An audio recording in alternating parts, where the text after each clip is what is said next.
जय श्री राम। मित्रों नमस्कार। आज हम समझेंगे गोचर फल खतन। आप सभी अपने अपनी राशि के आधार पर नए नए वीडियो देख रहे हैं, क्योंकि सौर मंडल में अभी हाल ही में 4 ग्रहों ने अपना गोचर परिवर्तन किया है। तो आज हम समझेंगे कि गोचर क्या है, गोचर फल खतन बनता कैसे है, गोचर फल कथन किस कुंडली से देखते हैं, वह इसकी उपयोगिता क्या है। तो चलिए चलते हैं मुख्य मुद्दे की बात के ऊपर। लेकिन ठहरिए, उन मित्रों और भक्तों से निवेदन है जिन्होंने कि अभी तक हमारे चैनल को सब्सक्राइब नहीं किया है, तो प्लीज सब्सक्राइब अवश्य कर लीजिए।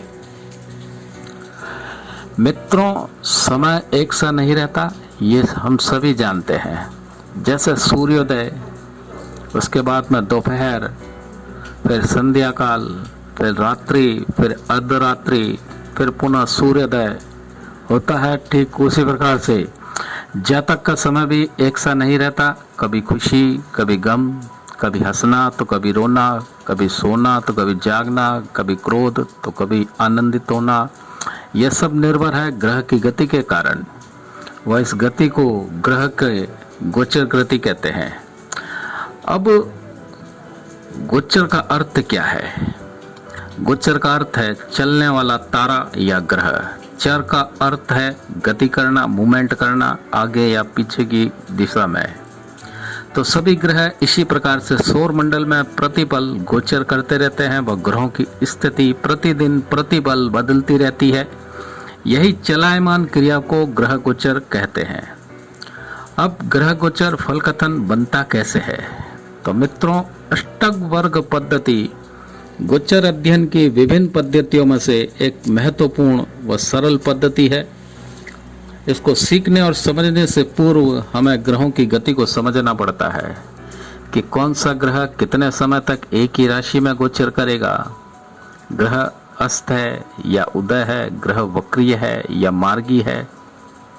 ये समझने के बाद अष्टक वर्गों के सिद्धांतों के आधार पर ग्रह गोचर फल कथन बतलाया जाता है कि अमुक राशि में अमुक ग्रह क्या शुभ फल क्या अशुभ फल देगा, वह कब देगा या देगा भी या नहीं देगा। नहीं देगा तो कारण क्या है। इतना सब अध्ययन करने के बाद ग्रह गोचर फल कथन जो बताया जाता है सटीक बनता है। अब गोचर फल कथन बनाते समय जातक स्वयं पढ़ते समय कंफ्यूज हो जाता है कि किस कुंडली से गोचर फल कथन को समझेंगे। तो मित्रों, लगन कुंडली के आधार पर या चंद्र कुंडली के आधार पर हम जो है गोचर का फल देखें, ये सबसे बड़ी समस्या आती है। तो ग्रह गोचर फल कथन चंद्र कुंडली से ही देखना सर्वाधिक उचित होता है, क्योंकि ग्रहों की गोचर स्थिति चंद्रमा से दूरी के आधार पर बतलाई जाती है।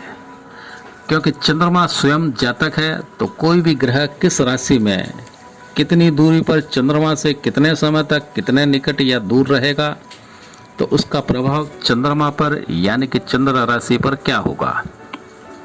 इस स्थिति को गहराई से जान करके अष्टक वर्ग से सूक्ष्म विधि से फलित कर सटीक फल कथन कहा जाता है कि वह जिस राशि में चंद्रमा रहता है वह राशि प्रत्येक मनुष्य के जीवन का एक प्रबल स्थान है।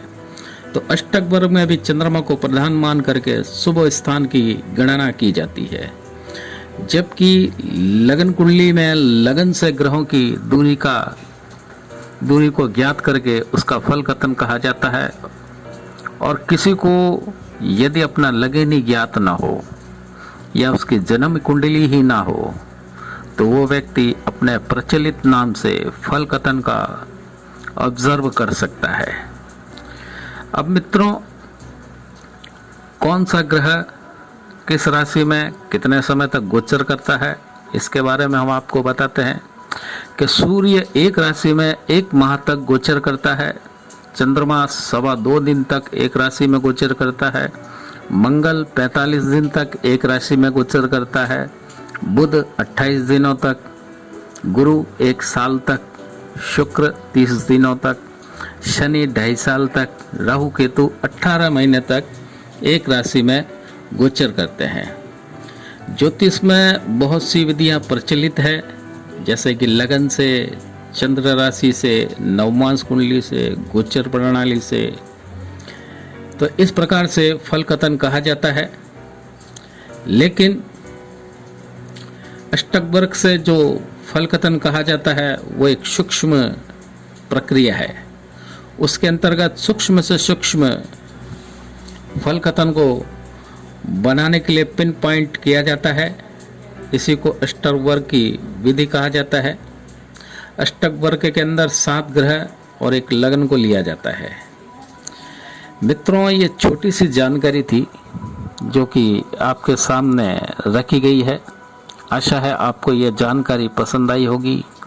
तो आप कमेंट बॉक्स में जय श्री राम अवश्य लिखें। वह उन मित्रों और भक्तों से एक बार पुनः निवेदन है जिन्होंने अभी तक हमारे चैनल को लाइक नहीं किया, सब्सक्राइब नहीं किया, तो प्लीज़ सब्सक्राइब और लाइक करें। बेल बटन को अवश्य प्रेस करें ताकि हमारे नए वीडियो का नोटिफिकेशन आपके मोबाइल तक पहुंच सके। जय श्री राम।